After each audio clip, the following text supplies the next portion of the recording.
Now, welcome to another news from Naboo with Thor's Lightning Takes I want to call it the Celebration Edition because the news today is all about celebration. and some maybe speculation about Well, possible. I can't stop you from rambling, so maybe. No, you cannot. That's why I'm here. I'm sorry, Obi-Wan. I'm sorry, Ewan. But go on. You should apologize for that. It was I just disgraceful. did. I just did. Star Wars Celebration has even more guests on the list. New batch has made the cut.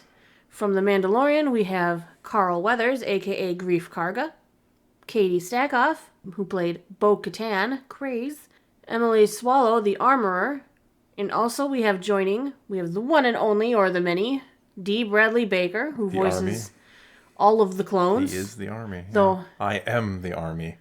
His repertoire is crazy. I mean, he was the eagle in Peacemaker. Yeah, He's Eagly. wasn't he in Avatar: The Last Airbender? Yep, he played Appa and Yeah. Momo. Oh, he did both. He did both. course. He's very talented.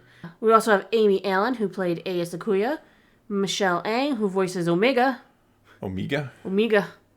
and Dickie Beer from Return of the Jedi, the stunt performer of Boba Fett. Which probably means he's the guy who fell into the pit. I want to push you into a pit. Well, I'll crawl out of it like Boba Fett and just be worse than before. Can you get worse? I don't know what Boba Fett did. Oh, da-dunk-dunk. So the list goes on and on and on. Maybe actors are actually feeling confident to come to things again. Like, why isn't Mark Hamill coming? He should always He might just be. He'd get his own panel, though. He's not just, like, on a list. He's a big announcement. Anthony He's done his Daniels own. is a big announcement. Yeah, but, I mean, Hamill's done his own, like, own panels before and everything. Just up there talking for, like, an hour. Why haven't they announced that? Well, they could. It could be coming. Okay, I guess we can Move to the panels, then? Yeah. Next story. Hey, you're giving away my news. Oh, it's not about panels. This is why I don't usually tell you my articles, because you ruin. All right. So yesterday we announced the film and TV panel that's going to kick off the celebration. Now we have a new panel called Mando Plus, a conversation with Jon Favreau and Dave Filoni on Saturday the 28th. So StarWars.com is actually where I got the information. They're teasing the panel as having some special guests, I assume besides those two, They're not special. plus a look back and a look ahead at what's to come. So expect more news and tidbits on the future of our new favorite bounty hunter, Grogu. Well, I think that's, I mean, not that we know all the panels yet, but I'm definitely looking forward to that. I remember the celebration before The Mandalorian came out, and those two were just, they did a panel about it and just chit-chatting Star Wars, and it was one of the best panels ever, even though it's just two guys talking Star Wars. You can just, the love and the passion for it was contagious, and it was at that point I knew The Mandalorian's going to be just fine, where they're going to get this right. And sure enough, for the most part, they have. For the most part. Well, I mean, shipping Grogu back to Mando, I'm not sure about that. Again, I That can wasn't see your choice, though. It was his. it was certainly Grogu's choice. I'm just saying that one, as I've said before, tinfoil hat conspiracy. To me, that's Disney saying you got to get these two back together because that sells a lot of merchandise. We can't have him out for a whole season. That would. I think Mando would have missed him. Well, that's the point. We want to see what Mando does without Grogu and what We know Grogu what does Mando without does Mando. without Grogu. We've seen Mando before Grogu. Yeah, well, sure. But, I mean, what does he do now that he's changed his life? What is Mando going to do without Grogu after the impact? He might have just fallen back into old ways. Maybe. Maybe not. I mean, he did try. First thing he did is he went back to his little... He went back to his little covert, His clutch. if that's what you want to call it. Like dragons. Oh, okay. Dragons Mandalorians, dragons. Yeah, sure. Why not? You're right. Mandalorians aren't cool enough to get that title. I take it back. Ooh, I think you're going to cause issues with some out there who love Mandalorians. But no, I mean, going into speculation, I think this has to be a pretty big celebration in terms of announcements. I don't think they can skirt by with what we already know. All right, let's talk about the next panel then before you get into speculations. Okay. Because you just cut me off. See, this is why you have to tell me ahead of time. I did tell you ahead of time, and you still tried to cut it off. Otherwise, I have to unleash the ramble too early, and then... No, you don't have to unleash the ramble ever. Oh, come on now. Okay, Bad Batch panel has also been confirmed for Sunday, May 29th. Trailer for season 2. Ooh, gotta be. StarWars.com tells us that David Collins will be hosting the panel. D. Bradley Baker, who plays Hunter, Wrecker, Tech, Crosshair, and Echo, will be attending with co-star Michelle Ang, who only plays one character, Omega. I think D. Bradley could play that too. I think he could play that too. I mean, he plays Rex too, who seems to be a bit... I mean, all the other... We know. Yes. Story editor Matt Michnovitz and executive producers Brad Rao and Jen Corbett, who are also the show's supervising director and head writer, will also be there. The panel will focus on the second season of the show, but will also talk about key moments as well as highlights from season 1. I would imagine a release date and a trailer. I don't see why not. Will it be this year? Is it No, delayed till next year? I think it got delayed. I think we're looking at spring next year. I don't like that. You don't have to like it.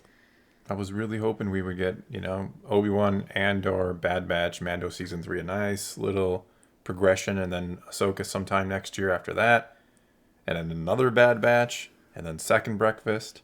And, just, that's what they want to do. They want to get Disney Plus wants to get to that flow where it's always pumping out a new Star Wars and a new Marvel roughly at the same time, not overlapping too much. Well, let's move on to the speculation portion. That was speculation. I think. It wasn't. It wasn't in the section, so it's not. So, for speculation, yes. My thoughts, I'm wondering if we're going to get an Andor trailer. I mean, it might be a bit early, seeing as we didn't get an Obi-Wan trailer till like 2 months before, but if they give us an Andor trailer, they could be confirming the release date. I mean, I think you got to give us Andor too, because of all the series coming up, that's the one that's a lot of people don't even talk about, don't know about, don't care about, maybe. I think the rumor is that it's supposed to start in August. Yeah, it's supposed to be August. It's probably going to be shortly after Miss Marvel ends on the, obviously, Marvel side of things. Yeah, I think we heard a rumor that it was going to be in August. I mean, it makes sense. Miss Marvel ends like July 13th. Well, I think somebody, I don't remember who it was, maybe Chapek even at the top of Disney said something about Andor being late summer, which would be August, September area, which I think is where... September is not August. It says Burr in the name. It's fall. Well, I'm just saying, that is end of summer. It is end of summer. So probably sometime August, September, sometime shortly after Miss Marvel ends. Again, you want to have that continuous flow so you can never end your subscription. That's the whole key. That's what Disney Plus exists for you to never people are ending their unsubscribe. subscriptions anyway, but that's another point entirely. Well, we don't. Yeah, let's not go into that. What other speculations do you have? What else are we going to see? We need some kind of big movie announcement, and I think it has that's to for be day one. Yeah, and during that film panel. Yeah, and I think it has to be beyond just Rogue Squadron. I think we need to know that Star Wars films are going to be a thing again. They need to pull out the Marvel 20-year plan and turn it into a Star Wars board. Not that I want Marvel to be, or Star Wars to be just like Marvel or vice versa either, but you do have to respect that Marvel will show you the long-term game plan and more or less they stick to it. I mean, they don't have to be the same 10-year plan that Marvel does. I just want to know that there is a plan and that it is moving forward. Because we keep hearing cancellations and rumors and... Well, yeah. We hear this person's getting a show and this person's getting a movie and then nothing ever comes. I mean, we literally have announcements from years ago. And I'm not just talking, Rian Johnson kind of announcements from, 5-6 years ago almost at this point. But, we hear about all these, the Kevin Feige, that's been like 2 years now since we've heard about him getting gonna do a movie and not a peep since. And, well, not a peep. We hear rumors about that too, but can we get some concrete news? I think we're going to get an official announcement for Tales of the Jedi. Well, I think so too. I absolutely think that whatever that project, that mystery project is that we saw in the record player, essentially, probably an animated series of some type, I think that's going to be announced.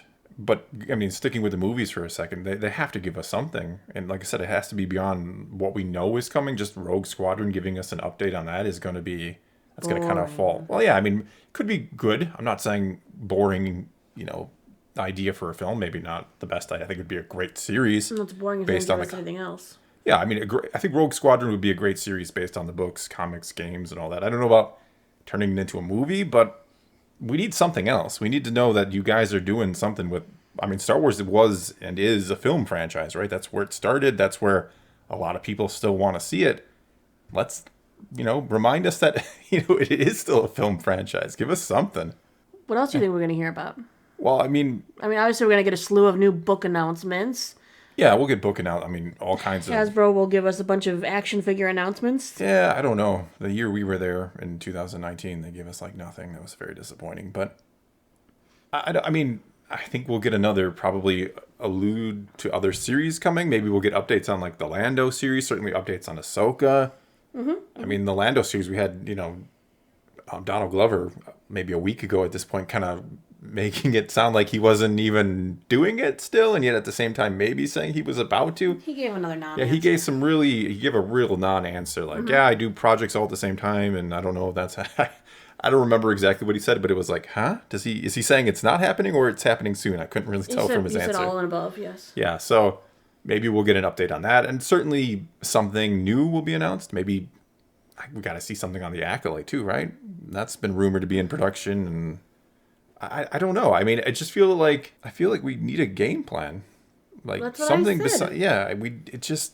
They're writing a timelines book now. They need to give us a timeline of what their future plans are. Yeah, Sit down, Bob Chapek. Let me tell you. Show me your 5-year plan. Well, yeah. Well, we don't need everything mapped out precisely, but let us know what the projects are. I think that's the biggest problem. That's the biggest difference between Marvel and Star Wars. Marvel will tell you what the project actually is.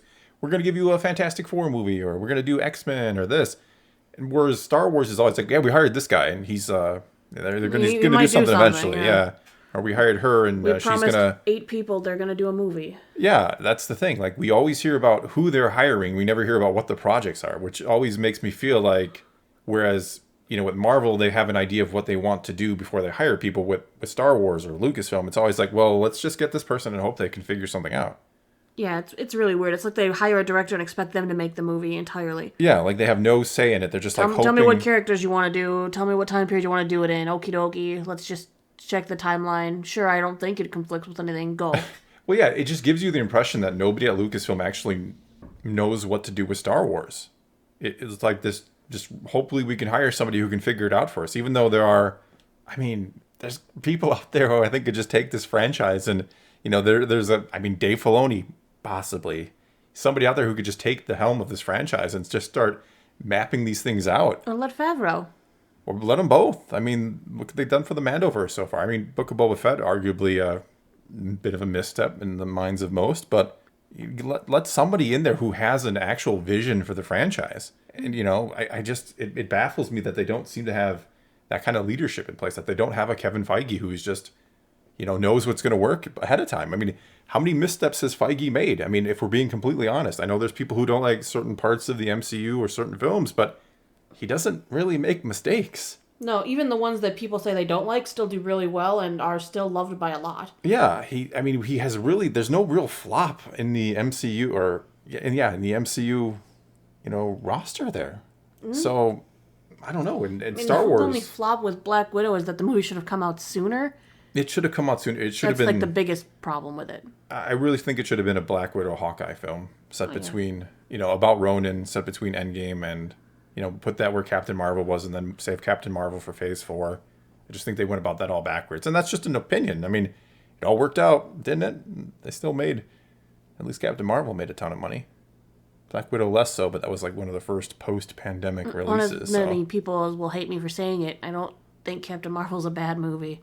I don't think nobody should hate you for having an opinion about a movie. So, I mean, if they do, that's kind of strange. But, I mean, I don't know. It's not my favorite MCU film. I think Brie Larson is not the perfect choice for Captain Marvel. I do think her acting in it was a little, as people say, wooden.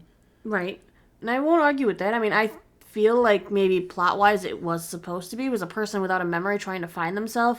They would be maybe a little... wooden or unsure, but again, that's just my opinion. I'm not saying the movie was flawless by any means, but I'm not thinking it's as bad as much heat came when it was coming out.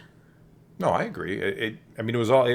the thing is, if Brie Larson had never, not that she should shut her mouth, but had she never said some of the things she said, if that controversy never arises, how would people look at Captain Marvel right now? I think it would have been judged a little more fairly. Yeah, you had people going into it who absolutely wanted to hate it, and you had people because they hated Brie Larson. Yes, and you had people going into it who were going to love it anyway because they wanted to defend Brie Larson. So this is why I don't listen to actors' views you shouldn't listen to actors' views. I mean, they don't know any more than the rest of us. No, and by rest of us, I mean us too. Like, you don't have to listen to us. We just ramble, and we enjoy talking Star Wars. We enjoy talking to the people who watch us. So we don't know anything more than you do. We're not anything different from you, and that's I think actors lose sight of that. They really start to buy into the fact that they are something special. Oh, they that believe should that be listened because to. they're put up on a pedestal, they need to use it to display beliefs Yes. that are personal, Yeah, they believe. which can be a detriment to their acting careers or how Well, certainly. characters are seen, and it just needs to tone it down, man. Just be chill. But yeah, I think celebrities get into their own head and believe in their own importance way too much sometimes, and they say things that the average person looks at and goes, "That just doesn't. I can't connect to that. I can't connect to you, complaining or saying these things when you live in a different world than I live in." Exactly. Celebrities just need to remember that they're regular people. And people need to remember that they're regular people. I mean, That the celebrities, that they're regular people. Yeah, you need to break down this weird belief that celebrities are more important than you. Not that people do. I think that's what's happening. People They're are literally realizing. just people who are good at their job. Yes. Tops of their field. Yes. But that doesn't make them any smarter than anybody else. No, and a lot of times it makes them less smart because they're so focused on their craft. They're so focused on becoming a great actor, right? That they probably don't keep up with other things in the world. And yet they speak on them nonetheless. And sometimes they have good, profound things to say. Certainly. I'm not saying every actor is an idiot, but you can't.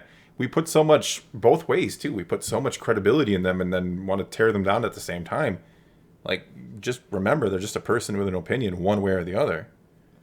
Like, I don't know. It's so strange. Like, every time an actor says something, we have to make a big deal out of it. Like, so the moral of the story is, think for yourself. That's what I always say. Like, critical thinking is dying. We always just want to follow the crowd and listen to everybody else. But think for yourself. What works for you? What's best for your life? And go by that. And keep actors separate from their roles in movies. Yes. You'll enjoy your movies a lot more if you don't think of the actors and actresses as their opinions beyond the movie. Absolutely.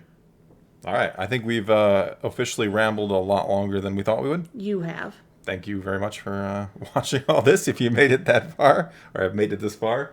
But anyway, leave your comments below. Tell us what you think about Celebration, about Star Wars. Tell us what you think about actors. Should we stop worshiping them already? Start chopping down their pedestals and treating them just like normal people with good and bad opinions who we don't have to blow up one way or the other. And until next time, thanks for watching.